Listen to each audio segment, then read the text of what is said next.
My girlfriend sneered. You'd crumble. Without me.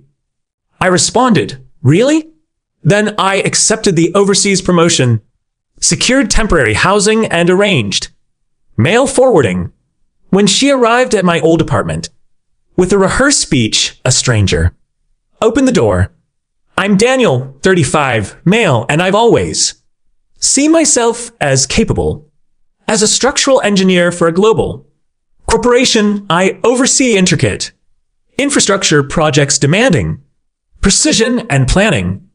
I can, despite what my now ex-girlfriend might think, pair my own socks. Yet, for 5 years, I lived in a state of orchestrated dependency, a role meticulously designed by Claire, 34. Our relationship started with a rush of charisma. Claire thrives in elite public relations. Her world is optics, influence, and control. When she moved into my apartment 3 years ago, she brought that expertise home. My life became her canvas. It began subtly. She'd select my outfits, dismissing my style as painfully ordinary. She rearranged my kitchen, calling my setup chaotic. She reshaped our social life, phasing out my longtime easygoing friends for her flashier, more connected circle. Every control tactic was cloaked as affectionate improvement. She wasn't dominating. She was refining my existence. She wasn't isolating me. She was shaping our public image, and I, a man who values harmony over conflict, let it slide. It was simpler to yield on dinner plans or my wardrobe than face the same repetitive argument nightly. I was the frog in slowly heating water, mistaking the warmth for comfort. My one true escape is crafting intricate architectural models. In a small spare room, I have a studio where I've built replicas of the Brooklyn Bridge and the Eiffel Tower. Detailed works requiring immense focus. Claire called it my hobby nook, and the models my cluttered trinkets. She didn't see the craftsmanship. She saw an immature quirk clashing with the polished couple she aimed to project. The breaking point came 2 months ago. My boss, Mr. Thompson, offered me a career-defining role. Lead engineer on our firm's flagship bridge project at the European headquarters. A 2-year assignment, a major promotion, and the kind of work I'd always dreamed of. I was thrilled for an hour until I got home and told Claire I expected joy. Instead, she frowned, annoyed by the logistics. Europe, she said, eyes glued to her tablet. For 2 years? What a pain. I'll need new contacts, and shipping will be a mess. We'll have to store most of this tacky furniture. The we was instant and absolute. No. Discussion. She launched into plans for her new life, discussing preferred neighborhoods, the apartment she'd need for hosting, and how this was a chance to elevate our image globally. My career milestone was just a stage for her social climb. I was thinking, I said carefully, maybe I'd go alone for the first few months, get settled, find my bearings. She looked up, her face a mask of incredulity. She let out a sharp, mocking laugh. Alone, she scoffed, voice thick with condescension. Please, Daniel, you'd never survive without me. You can barely pick a decent shirt. You'd be eating delivery and wearing crumpled suits in days. Don't be absurd. That was it. The water boiled over. All my achievements, my professional skill, my entire adult life erased by one biting remark. She didn't see a partner. She saw a hapless project, a hirening asset she'd tamed. A calm resolve settled over me. Years of suppressed frustration crystallized into a single clear purpose. I looked at her, the woman who thought she'd shaped me, and decided. Really? I said, voice low. She missed the shift. Obviously, darling. Now, let's look at apartments. I didn't argue. I nodded, letting her Think she'd won. The next morning, I walked into Mr. Thompson's office and accepted the promotion. The project started in 60 days. Then I began the most intricate project of my life, quietly untangling my existence from Claire's. I operated in two worlds. In one, I was the compliant boyfriend, nodding at her relocation plans. In the other, I was a man executing a precise exit. Step 1, the new life. I contacted my company's relocation team, explaining my relationship was ending and discretion was key. They were professionals arranging a furnished corporate apartment for my first 3 months and a travel allowance. All communications sent to my secure work email. Step 2, the old life.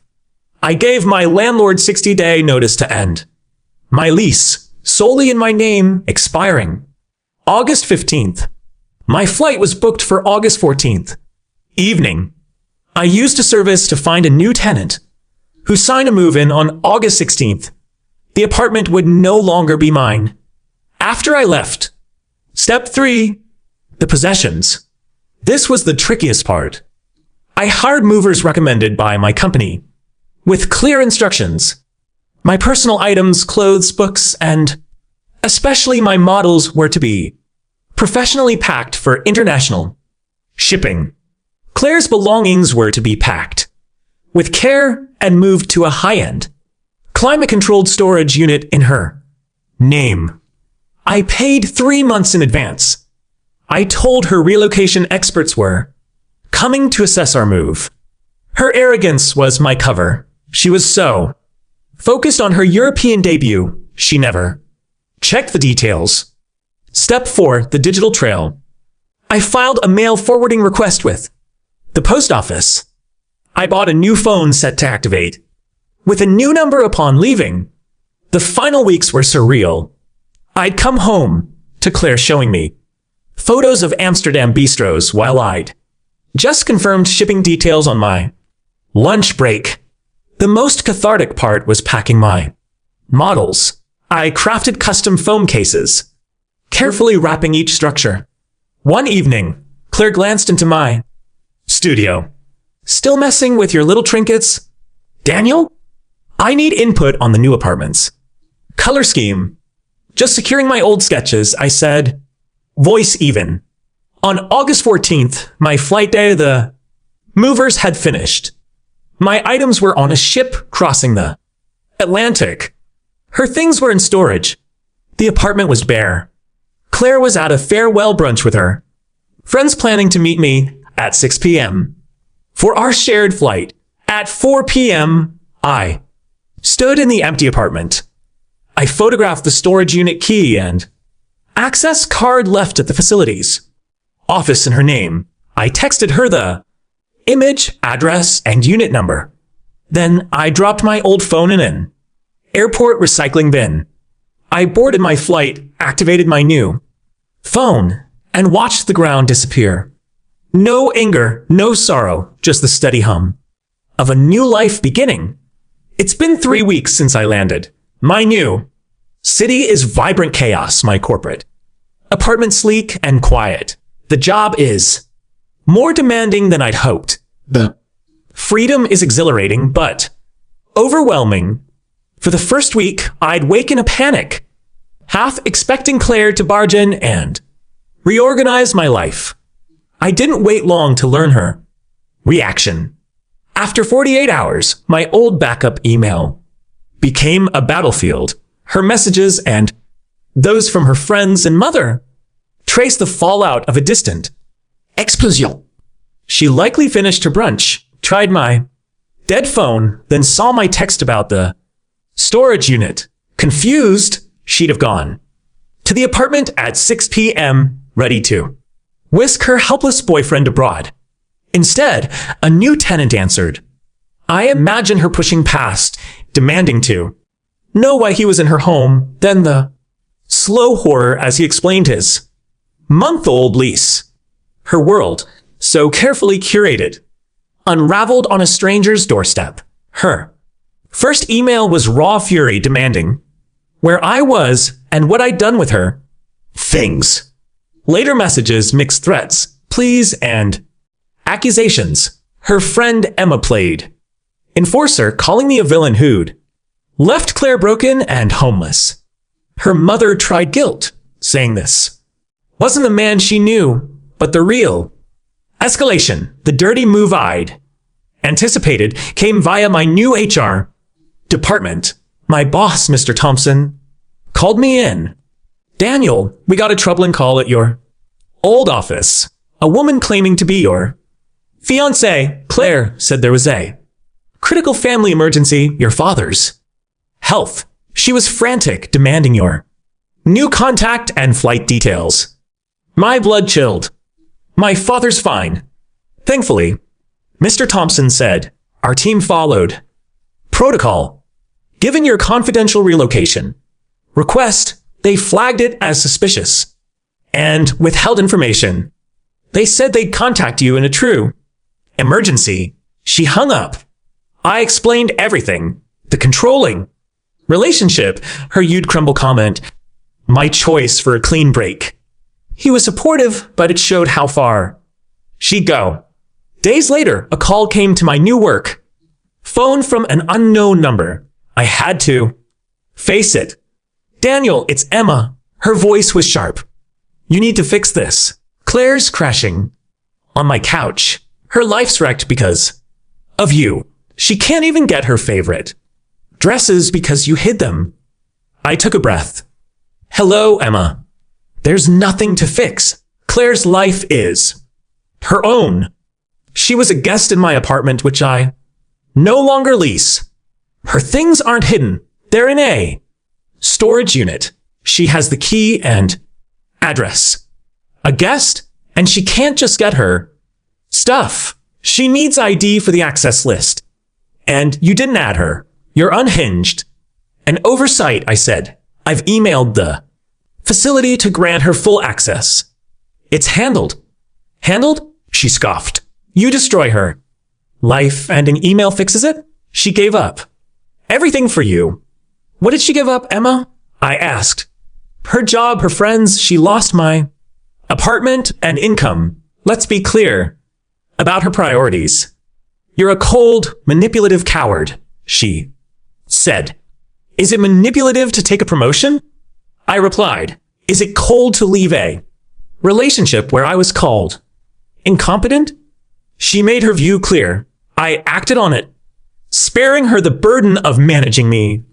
I paused. And tell Claire my company wasn't thrilled about her fake emergency call. It's documented. Further contact from her, or you will be reported to our legal team as harassment. Silence. She likely didn't know about that move. This isn't over, Daniel, she said, voice low. For me, it is. I replied, I'm building a new life, one I'm fully capable of managing. I hung up. Days later, my company's legal team forwarded a formal email from a law firm representing Ms. Claire Morrow. The war had shifted to a new front. Final update. It's been 6 months since I moved. The initial chaos has settled into the steady, fulfilling rhythm of a life I'm crafting on my terms. My apartment is now a true home. I'm thriving at work and joined a local group for model builders. For the first time, I have peers who value my trinkets for their artistry. The legal fight was the last messy chapter. Her lawyer's letter was pure fiction. She demanded a large sum for emotional distress and abandonment. She claimed palimony for non-existent career sacrifices. The boldest demand was for half my assets, specifically naming my model collection as valuable co-owned art. The irony of her trying to profit from the hobby she mocked was staggering. I didn't respond directly. My company's legal team, which supports international staff, handled it. Their reply was a calm, corporate takedown. Legal status. We weren't married, had no joint assets, and no legal partnership. Her claims lacked merit. The apartment. They provided the lease in my name and termination notice. Claire was a legal guest. Her possessions. They showed the storage unit contract, proving I'd preserved her property. The abandonment claim. They presented my signed promotion and relocation agreement predating my departure, showing a planned career move. The counterclaim. They detailed her harassing emails and the fraudulent emergency call to my old office. The letter warned that further action would prompt a harassment complaint. Her response was silence. A week later, my legal team received a one-sentence email. Ms. Moreau was dropping all claims, faced with a corporate legal team and potential charges. Her bluff collapsed. My sister Lily shared the aftermath. Claire paid her lawyer's fees. After the 3 months I covered, she took on the storage unit's costly fees. She eventually moved her curated belongings to her parents' garage. Her stay on Emma's couch ended when Emma, tired of playing therapist. Lily heard Claire took a second job to cover expenses, living in a small apartment, constantly lamenting how her cruel ex destroyed her life. No self-reflection. My revenge wasn't aggression, but radical independence. She said I couldn't survive without her. So I built a life proving her and the part of me that believed her wrong. In my apartment, my models sit on custom shelves. I'm working on my most ambitious project yet, a replica of the Øresund Bridge, is stunning. Danish-Swedish structure. It's intricate, beautiful, a testament to what one can create with focus, patience, and vision. I don't hate Claire. I feel a distant sympathy. She's trapped in an image with no substance. She thought her talent was managing me. In reality, it was hiding her inability to manage herself. By leaving, I didn't just take her lifestyle. I took her project. And I myself. I survived. More than that, I'm building something stronger, better, and entirely mine.